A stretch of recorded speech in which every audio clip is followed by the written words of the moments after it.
ouvindo a senhora Laura. Ninguém vai saber quem foi que falou Bete Pé. Não, mas não sabe, não, é uma coisa aqui, né, cara? Tu não vai ficar aqui, cara. Vou evoluir, você vai, eu tô lá agora. Vai tentar. Tem uma... Eu assisto, eu e a Suzana, a gente é aluno, né, também. Aliás, todos somos. E ontem a gente estava em aula também, da doutrina. E o facilitador falou informações que são divulgadas, né, que a partir do ano 2000 estão encarnando, as crianças que nasceram depois do ano 2000, são justamente para dar o pontapé inicial, ou o pontapé final, digamos assim, nessa evolução do planeta para a regeneração. Porque a regeneração do planeta não é de agora, ela já começou lá em 1850 e pouco, quando começou a vir o Livro dos Espíritos, a codificação do Kardec. Então, a gente já está nos momentos finais.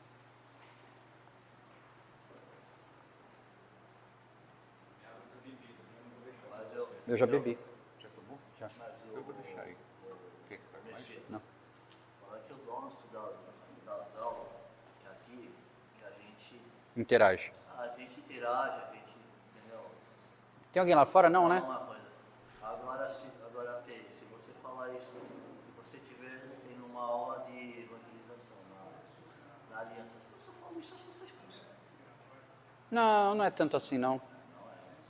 Não é tanto assim, não. Olha, acho que eles nem deixam de falar, né? Deixam. Porque justamente o curso que a gente está fazendo é da aliança, então a gente sabe que deixam, sim. Essa interação é que é interessante. A aliança mudou muito, né? Essa interação existe agora. Bom, boa noite aos sobreviventes.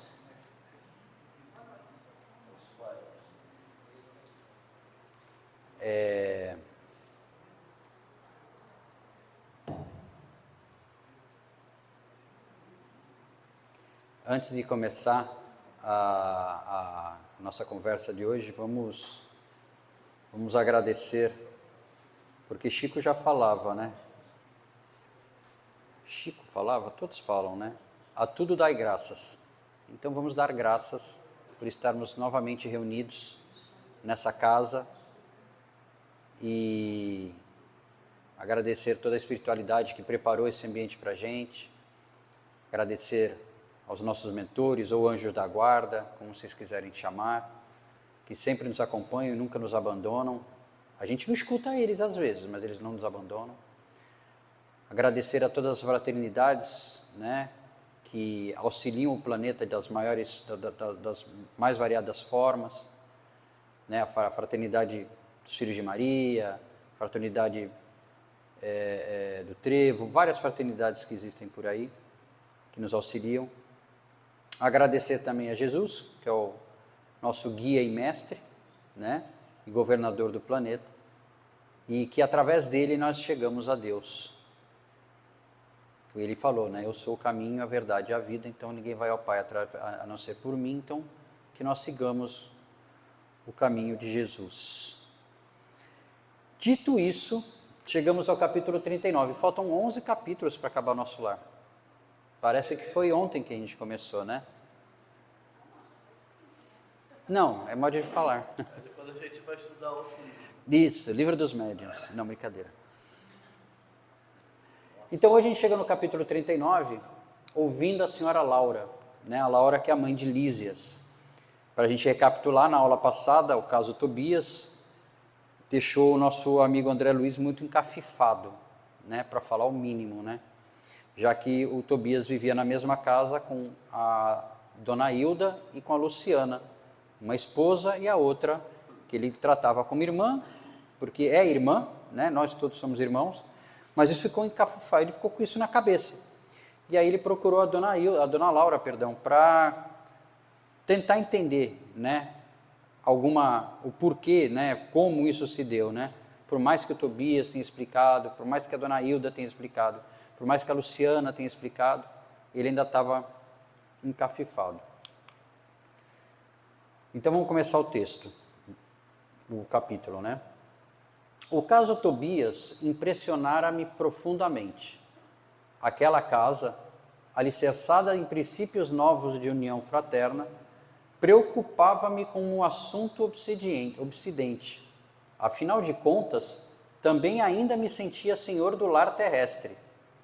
Ele ainda se achava o dono da casa da Zélia, que era a esposa dele, e dos filhos. E avaliava quão difícil para mim próprio seria a semelhante situação. Se a gente recapitular, na cabeça dele já devia estar passando assim: passei 8 anos no umbral, será que a Zélia já botou um cara dentro de casa? Ele já devia estar com... Esse caso Tobias deve ter mexido muito com a cabeça dele, então ele não parava de pensar nisso. Teria coragem de proceder como Tobias, imitando-lhe a conduta? Admitia que não. Então, ele já sabia que talvez ele não conseguisse ser como Tobias. Ao meu ver, não seria capaz de aborrecer tanto minha querida Zélia, e jamais aceitaria tal imposição por parte de minha esposa. Ou seja, na cabeça dele, se ele constituísse uma casa em nosso lar, ele jamais traria alguma ex-esposa, ou ex-amante, ou ex-qualquer coisa para dentro de casa, e não permitiria que a Zélia fizesse tal coisa. Será que não? Não sei, é o que ele diz aqui, ó, tal imposição por parte de minha esposa, não aceitaria, jamais em tempo algum. Aquelas observações da casa de Tobias torturavam-me o cérebro. Não conseguia encontrar esclarecimentos justos que pudessem satisfazer-me. Tão preocupado me senti que, no dia imediato, deliberei visitar Lísias, num momento de folga, lembrando que ele está trabalhando nas câmeras de retificação, né? O trabalho em primeiro lugar. Ansioso de explicações da senhora Laura, a quem votava confiança filial, né? A dona Laura, inclusive, o recebeu como filho, né? Eles não tinham, entre aspas, nenhum laço consanguíneo na terra, mas ela o recebeu como filho, né? Recebido com enormes demonstrações de alegria, esperei um momento propício em que pudesse ouvir a mãezinha de Lísias com calma e serenidade. Depois de se ausentarem os jovens, né, eles estavam todos em casa, a Lísias e outros jovens estavam na casa, então ele queria um momento particular com a dona Laura. Depois de se ausentarem os jovens a caminho de entretenimentos habituais, expus à generosa amiga o problema que me apoquentava, não sem natural acanhamento. Ela sorriu com grande experiência da vida e começou a dizer: você fez bem em trazer a questão ao nosso estudo recíproco. Todo problema que torture a alma pede cooperação amiga para ser resolvido. E depois ela fez um atendimento fraterno para ele. É nesse parágrafo aí que eu ia fazer um comentário que eu lembrei. Todo... Precisa de amigos e companheiros para poder... Sim. O Newton fala muito, já só fazendo um parênteses aqui da nossa caminhada, né? A caminhada é individual, como o Silvio falou, né? A minha evolução não depende da Suzana, a Suzana para evoluir não depende de mim, muito pelo contrário, se depender de mim ela vai ficar para trás. Então, cada um tem que fazer a sua caminhada, né? Individual. Mas o Newton usa um exemplo que é bem interessante. Nós somos anjos de uma asa só, porque a gente precisa estar junto para que duas asas façam a gente subir. Então vamos lá. E depois de ligeira pausa, prosseguiu atenciosa. O caso Tobias é apenas um dos inumeráveis que conhecemos aqui e noutros núcleos espirituais que se caracterizam pelo pensamento elevado. Ou seja, o caso Tobias não é um caso isolado. Nem poderia ser, né? Não tinha nem como. Mas choca-nos o sentimento, não é verdade? Atalhei com interesse, o André Luiz falando. Choca-nos o sentimento, né? Ele ainda está muito preso à terra, né? aos sentimentos de encarnado, digamos assim. Até porque, como nós já falamos várias vezes, o nosso lar, apesar de ser um lugar muito bom de se estar, ainda é umbral. É uma região do umbral, né? Não é uma região elevada. Então lá as pessoas ainda têm fome, sede, sentimentos ruins, pensamentos não muito elevados, né? É uma fase, né, que as pessoas passam para poder voltar, né? É uma outra escola, só que é a escola do mundo espiritual. Nosso Lar, Alvorada Nova, seja lá onde formos parar. Quando nos atemos aos pontos de vista propriamente humanos, essas coisas dão até para escandalizar, né? Você imagina uma casa, Dona Flor e seus 2 maridos. É de escandalizar. Se escandaliza ainda hoje, imagine em 1939. Entretanto, meu amigo, é necessário agora sobrepormos a tudo os princípios de natureza espiritual. Nesse sentido, André, precisamos compreender o espírito de sequência. O que é o espírito de sequência? O espírito de sequência, Emmanuel usa esse termo em vários livros, né? Boa Nova, em vários livros que o Chico escreveu através de Emmanuel, ele usa esse termo, espíritos de sequência.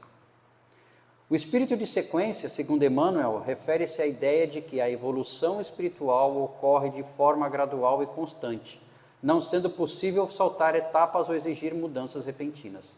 Ou seja, a gente não vai pular uma etapa. A gente vai do jeito e do tempo que for necessário para evoluir. Ninguém sai daqui para virar anjo, né? É do átomo ao arcanjo, fase por fase. Ah, mas o Chico já não era nós. Nós, perto do Chico aqui encarnado, a gente estava muito abaixo dele, né? Então, temos que pular de casinha em casinha, ninguém vai dar altos saltos. É uma visão que ressalta a importância da perseverança, da paciência e da adaptação aos princípios e lições que se apresentam ao longo da jornada. Então, cabe a nós entender que tudo que nós passamos tem algum objetivo, né? Como nós falamos, né? O sofrimento, as vicissitudes são necessárias para o nosso adiantamento, as dores não, né? Então, aqui a gente tem que saber passar com resiliência, né? Tem no livro O Médico Jesus, de José Carlos de Luca, que eu estou fazendo a leitura diária, ele usa muito disso, né, com relação às doenças. Uma coisa é você falar para a pessoa, eu sou doente. E outra coisa é você falar, eu estou doente. Né? Estar doente é estar temporariamente com algum problema. E é você saber que você tem um problema de saúde, mas isso não te define. Não é isso que te define. Então, aqui também, a gente sabe que a gente tem que passar por problemas, que a gente vai galgar passos e passos para poder evoluir, mas que nós somos melhores do que isso. Nós vamos alcançar esse estágio melhor, né? Então, isso é o espírito de sequência que o Emmanuel tanto usa. Então, nesse sentido, André, precisamos compreender o espírito de sequência que rege os quadros evolutivos da vida. Se atravessamos longa escala de animalidade, é justo que essa animalidade não desapareça de um dia para o outro, né? Empregamos muitos séculos para emergir das camadas inferiores. O sexo participa do patrimônio de faculdades divinas, que demoramos a compreender. Não será fácil para você, presentemente, a penetração ao sentido elevado da organização doméstica que visitou ontem. Entretanto, a felicidade ali é muito grande, pela atmosfera de compreensão que se criou entre os personagens do drama terrestre.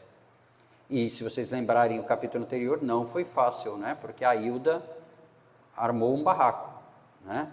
A Hilda não se conformava de ter uma outra mulher com o marido dela e cuidando dos filhos dela. Nem todos conseguem substituir cadeias de sombra por laços de luz em tão pouco tempo. Então, se isso acontecer conosco, quando nós estivermos lá, e a gente vai lembrar nessa aula, possivelmente, a gente não tem que se desesperar, né? Porque faz parte. Nós somos espíritos de sequência ainda, a gente ainda está caminhando.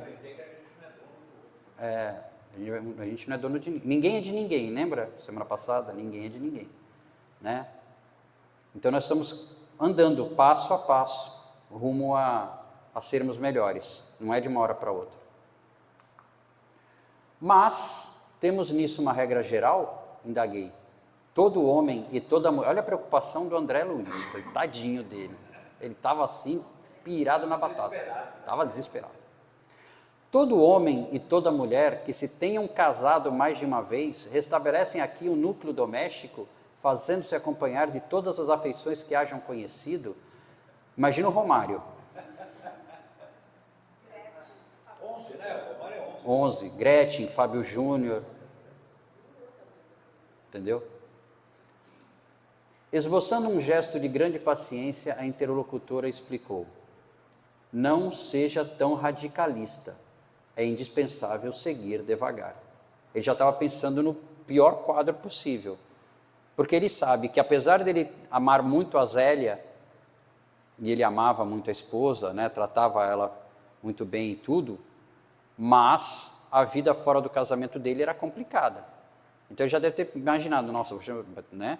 Vai ser complicado esse negócio. Muita gente pode ter afeição e não ter compreensão. Não esqueça que nossas construções vibratórias são muito mais importantes que as da Terra. O caso Tobias é o caso da vitória, o caso Tobias é o caso de vitória da fraternidade real, por parte das 3 almas interessadas na aquisição de justo entendimento. Então eles lutaram, não foi fácil, mas eles lutaram para conseguir esse justo entendimento, para o bem deles próprios, para o bem do Tobias, para o bem da Hilda, para o bem da Luciana, para o bem dos 3, eles tinham que buscar esse entendimento. E não foi fácil, mas eles conseguiram. Quem não se adaptar à lei da fraternidade e compreensão, logicamente não atravessará essas fronteiras. As regiões obscuras do umbral estão cheias de entidades que não resistiram a semelhantes provas. Enquanto odiarem, assemelham-se a agulhas magnéticas sob os mais antagônicos influxos, enquanto não entenderem a verdade. Sofrerão o império da mentira e, consequentemente, não poderão penetrar as zonas de atividade superior. Ou seja, enquanto não se entenderem, enquanto... Tem uma passagem de Jesus, quem assiste The Chosen vai talvez lembrar, quando no The Chosen, Mateus e Pedro, né, eles têm um problema, porque Mateus era cobrador de impostos, Pedro pescador, e Mateus, por causa de Mateus, quase Pedro perde o barco, dá um problema muito grande. Então Pedro e Mateus, quer dizer, Pedro tinha muito problema com Mateus. E Pedro procura Jesus e pergunta o que fazer, né? Como resolver isso, né? Mateus, né? Mateus. Não, o que eu quero falar é de Pedro. Pedro também foi... Mateus pede perdão para Pedro, mas Pedro não aceita. Pedro procura Jesus também. E aí Jesus fala para ele, antes de entregar a sua doação ao altar, vá e se acerte com seu irmão. Não é bem essa frase, mas é para vocês entenderem que a gente, para evoluir, a gente não pode deixar nada para trás. Nenhuma rusga, nenhum problema com alguém, nada. Santo Agostinho falava isso, né? Que ao final da noite, antes de dormir, ele repassava o dia dele inteirinho, está no Livro dos Espíritos isso. Ele repassava o dia dele inteirinho e se tivesse cometido alguma falta com alguém, no dia seguinte, na primeira hora, ele ia pedir perdão. Para que quanto mais a gente arrastar problemas, mais problemas a gente vai ter para resolver depois. Não é desculpa. Que ninguém tira a culpa. Desculpar seria tirar a culpa. Ninguém tira a culpa. É perdão. E pedir perdão, como disse o Silvio, pedir perdão de verdade. Ah, mas e se ele não me perdoar? Aí é problema dele. Aí já não é mais problema seu. A sua parte você fez, desde que seja de verdade. E não cometa mais, né? Vá e não peques de novo. Peça perdão e não peques novamente. São intocáveis as criaturas que padecem longos anos sem qualquer alívio espiritual, simplesmente porque se esquivam a fraternidade legítima, ou seja, brigam com eles próprios. E eu não vou perdoar. Quem tem a oportunidade de já ter participado de mesa mediúnica, às vezes vem entidades, vem irmãos com ódio de uma pessoa que já até desencarnou, se duvidar já até nasceu de novo, e ele continua alimentando ódio por séculos. Olha o atraso que esse espírito está tendo na caminhada dele. Então, prestemos atenção nisso. E o que acontece então? Interroguei, valendo-me da pausa da interlocutora, se não são admitidas aos núcleos espirituais de aprendizado nobre, onde se localizarão as pobres almas em experiências dessa ordem? Depois de padecimentos verdadeiramente infernais, pelas criações inferiores que inventam para si mesmas, ou seja, padecimentos verdadeiros infernais, aqui ó, no seu próprio umbral, pelas criações inferiores que inventam para si mesmas. Quem está assistindo, você eu sei que está assistindo, eu fiz até um comentário hoje com a Suzana, quem está assistindo a Viagem, o remake da Viagem, não? Tem uma personagem que é a mãe do Alexandre, a irmã do Alexandre, que é a Diná, ela é altamente ciumenta com o namorado, o marido, o Theo, marido, com o Theo, né? Essa vai ter sérios problemas. Mas é que durante a novela ela melhora, né? Mas se ela desencarnasse, ela teria grandes problemas. Depois de padecimentos infernais pelas criações inferiores que inventam para si mesmos, redarguiu a mãe de Lísias. Vão fazer na experiência carnal o que não conseguiram realizar em ambiente estranho ao corpo terrestre. Ou seja, volta para fazer de novo, para aprender, né? Concede-lhes a bondade divina o esquecimento do passado na organização física do planeta.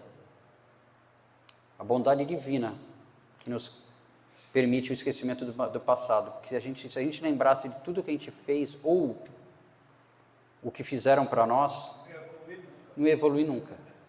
Ele era muito espiritual. Não, só quando tem uma certa, ou por necessidade, nem por tem uma, no Mensageiros tem um caso, né, de um espírito que tanto luta, tanto briga para ver todas as encarnações passadas que ele fica louco lá no nosso lar. Então tá. E vão receber nos laços da consanguinidade, ou seja, dentro de casa, na família, aqueles de quem se afastaram deliberadamente pelo veneno do ódio ou da incompreensão. Consanguinidade, ou seja, é na família que a gente... Fazem isso voluntariamente? Sim. A dona Laura vai fazer isso, mais para frente a gente vai ver isso.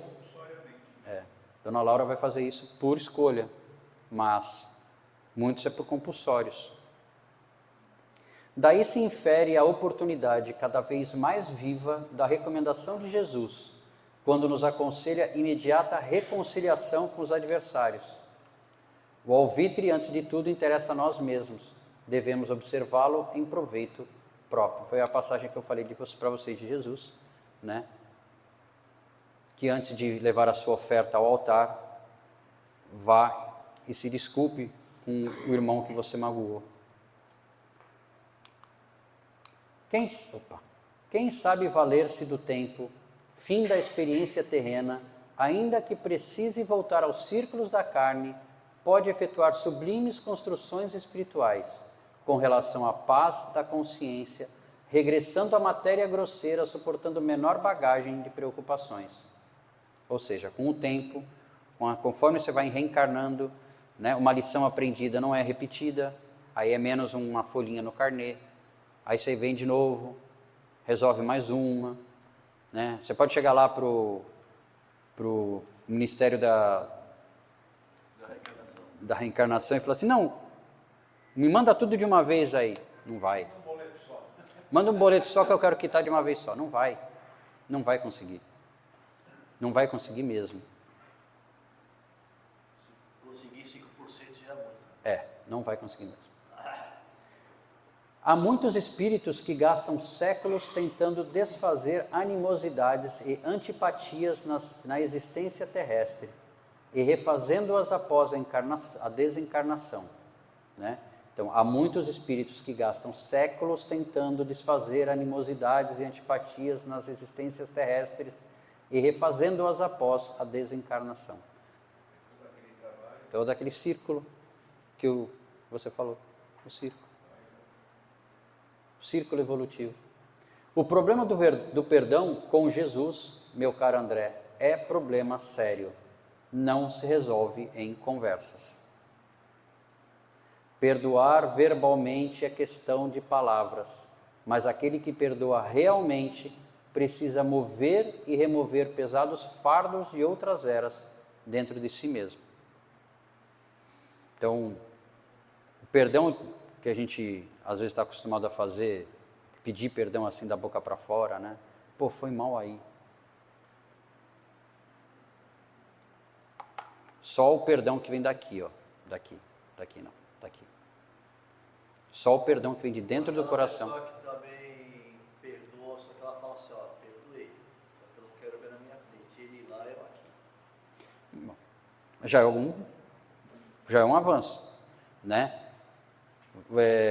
Aquela pessoa que tem uma passagem do Evangelho, amar aos inimigos, no Evangelho segundo o Espiritismo, que é meio estranho, né, que você ler assim, como amar um inimigo, né?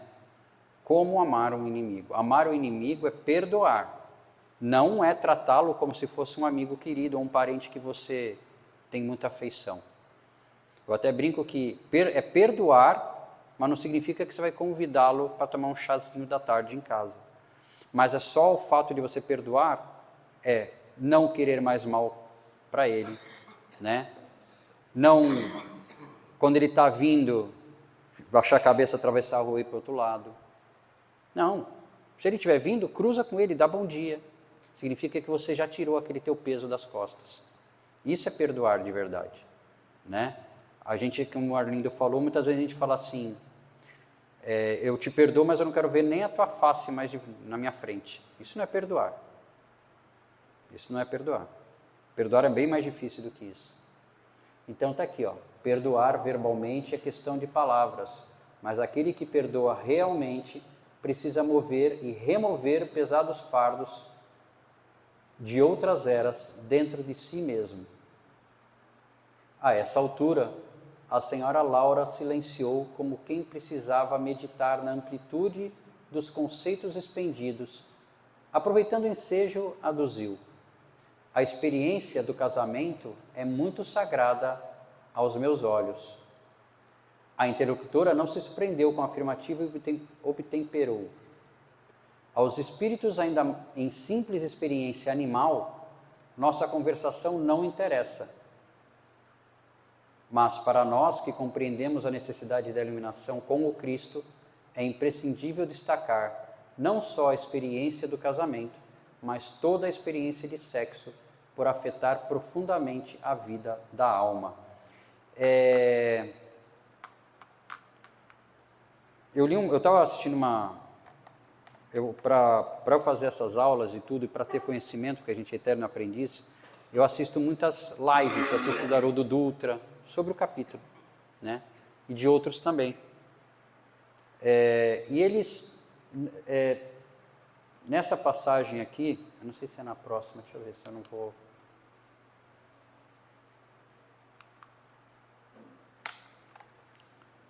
que ela fala na experiência de sexo. Não tem muita gente que pode ficar, né, que nem o André Luiz fica corado quando fala de sexo.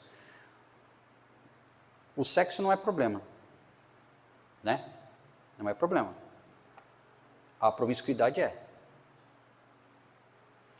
E a gente tem uma responsabilidade muito grande, nós maridos, nós esposas, porque aquele ser que a gente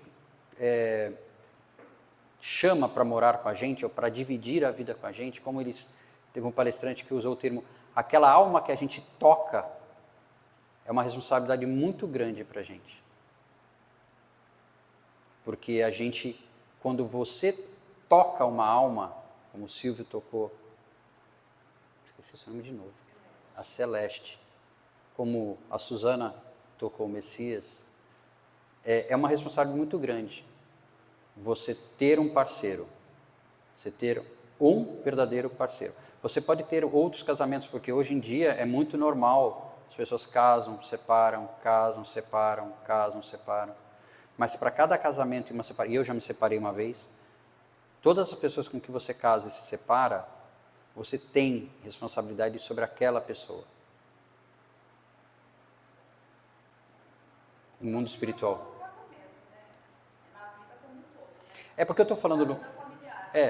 hoje em dia a gente pode falar, porque hoje em dia, naquela época, o sexo era atrelado ao casamento, né? 1939. Hoje não, hoje existe uma certa liberdade de você poder fazer sexo, praticar o sexo sem ser casado, só namorando, né? Os amigos, ficantes. Sim. Então, olha a responsabilidade que nós temos, porque nós temos responsabilidade sobre as almas que nós tocamos. Tá? Essa é a grande responsabilidade, e eu acho que essa é uma das grandes lições desse capítulo. Né? A responsabilidade que o Tobias teve com a Hilda e com a Luciana. Né? Porque ele desposou a Hilda, depois desposou a Luciana. Então nós temos muita responsabilidade, não só no casamento, como ela disse, né? Nós temos responsabilidade com as pessoas que a gente toca, que a gente tem convívio. Mas aqui ele está falando da experiência do sexo, porque o sexo afeta a vida da alma. Né? Ouvindo a observação, não deixei de corar, lembrando o meu passado de homem comum, ou seja, ele lembrou os pés na jaca que ele enfiava. Minha mulher fora para mim um objeto sagrado que eu sobrepunha a todas as afeições. No entanto, ao ouvir a mãe de Lísias, ocorriam-me à mente as palavras antigas do Velho Testamento. Não cobiçarás a casa do teu próximo. Não cobiçarás a mulher do teu próximo. Nem o seu servo, nem a sua serva, nem o seu jumento, nem o seu boi, nem coisa alguma que lhe pertença.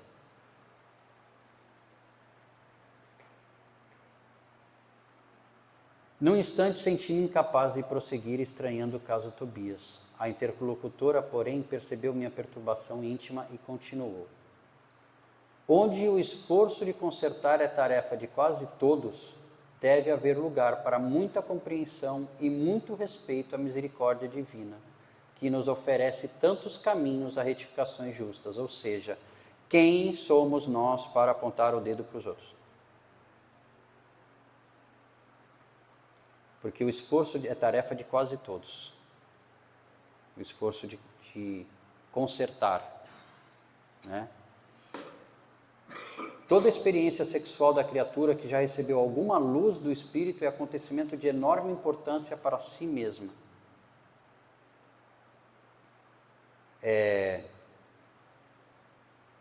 Para não banalizar.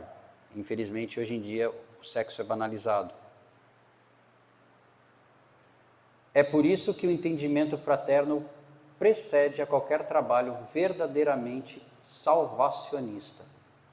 Ou seja, temos que nos entender entre nós mesmos, seja em qualquer situação. Ainda há pouco tempo ouvi um grande instrutor do Ministério da Elevação assegurar que, se pudesse, iria materializar-se nos planos carnais, a fim de dizer aos religiosos, em geral, que toda a caridade, para ser divina, precisa apoiar-se na fraternidade. E fraternidade, eu acho que é a grande lição desse capítulo, né? Também do capítulo do Tobias, porque foram a fraternidade que une a família deles. Nessa altura, a dona da casa convidou-me a visitar Heloísa. Heloísa, para quem não sabe, é a neta dela, né? Ainda recolhida ao interior doméstico, dando a entender que não desejava explanar outras minudências sobre o assunto. E depois de verificar as melhoras crescentes da jovem recém-chegada do planeta, voltei às câmaras de retificação, mergulhado em profundas cogitações. Agora não mais me preocupava a situação de Tobias, nem as atitudes de Hilda e Luciana. Com o que ele estava preocupado? Com a Zélia. E com ele também. E nem todas essas lições ajudaram, né? Ah, Mas, se vocês forem analisar, lembrar, a gente está desconstruindo André Luiz, capítulo a capítulo, né? Nós sabemos que ele tinha, por influência do pai, soberba, né? No caso do rapaz lá que ele deixou pobre, né? Não era caridoso, quando ele foi para lá, só uma pessoa rezou por ele, né? Que era uma pessoa que ele nem queria atender, a secretária aqui falou, não, vai. Entendeu? Ele não era caridoso, era soberbo, ele era promíscuo, ele era, bebia, ele era, está me fugindo a palavra, gente, com relação a isso, ele era, não, mas com relação ao casamento, me ajuda, Suzy. Não, também. Com relação hã? Também. Egoísta também era. Não, com relação ao casamento. Machista. Obrigado, gente. Ele era machista, né? Vocês viram no começo do texto lá que ele falou que jamais permitiria que Zélia tivesse lá em nosso lar uma casa com ele mais 3, 4. Independente de ser nessa encarnação, na encarnação que ela estava, mas encarnações passadas também. Então isso começou a bagunçar a cabeça do nosso amigo André Luiz. Ele começou essa foi o caminho da evolução dele, o espírito sequência dele, né? A sequência do espírito, perdão, dele é essa. Nosso lar é o André Luiz, cada capítulo, aprendendo uma lição. Né? Ou pelo menos se fortalecer. Oi? Preparando ele porque ele ia encontrar. Isso. Porque ele aprendeu que ele tinha que ser caridoso. Ele aprendeu que ele tinha que ser mais humilde. Agora ele está aprendendo sobre fraternidade. Para quê? Para que quando ele for testado, ele realmente lembrar de tudo isso. Ele não lembra, né? Ele dá uma escarregada na casca da banana, mas depois... Impressionava-me sim a imponente questão da fraternidade humana. Então, como eu disse, eu acho que esse aqui é o grande mote desse capítulo, é a nossa questão com a fraternidade mesmo. Está escrito errado, né? Fraternidade, mas é fraternidade. Então, nesse capítulo, ele aprendeu fraternidade, que é a mesma coisa, ou, né? Caridade. São sinônimos, né?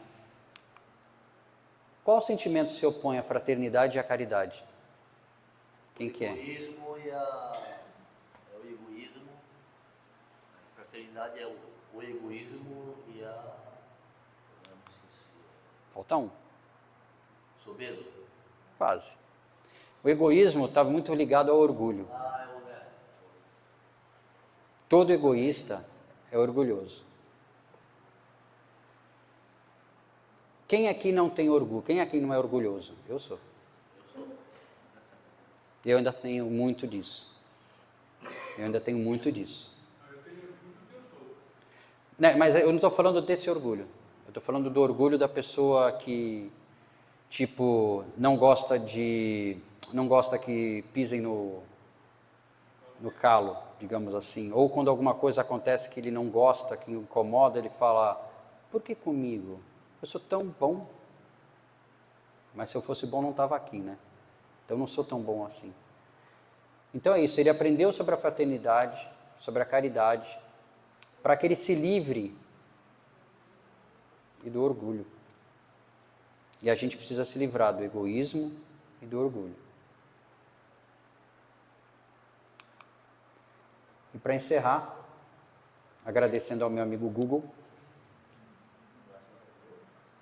na doutrina dos espíritos, a fraternidade é apresentada como um valor fundamental para o progresso individual e coletivo, e é visto como um reflexo da caridade e do amor ao próximo. A fraternidade, tal como ensinada por Jesus, é um estado de espírito que transcende as barreiras sociais, religiosas e étnicas, isso, promovendo a unidade e o respeito por todos os seres. Então, o que André Luiz deve estar matutando, e a gente vai matutar também, como a gente reagiria a uma situação dessas? Né? De chegar lá e encontrar a esposa, a gente desencarnar e encontrar a nossa esposa ou o nosso esposo, uma outra mulher dentro de casa. Qual o nível de cuidando dos nossos filhos, né? Mexendo na nossa louça? Qual seria a nossa reação? Dependendo da evolução. Então, será que a gente já está nesse nível? Porque... A forma de saber é passar por ela. Então, a gente vai passar. Se a gente não passou, a gente ainda vai passar, possivelmente. Porque a gente tem que aprender todas as lições. Todas as lições são necessárias. E então, com certeza, a gente vai passar por muitas dessas histórias que a gente relatou aqui, a gente vai passar. Né? Não vai ter jeito. Até para a gente poder evoluir passo a passo. Acabou.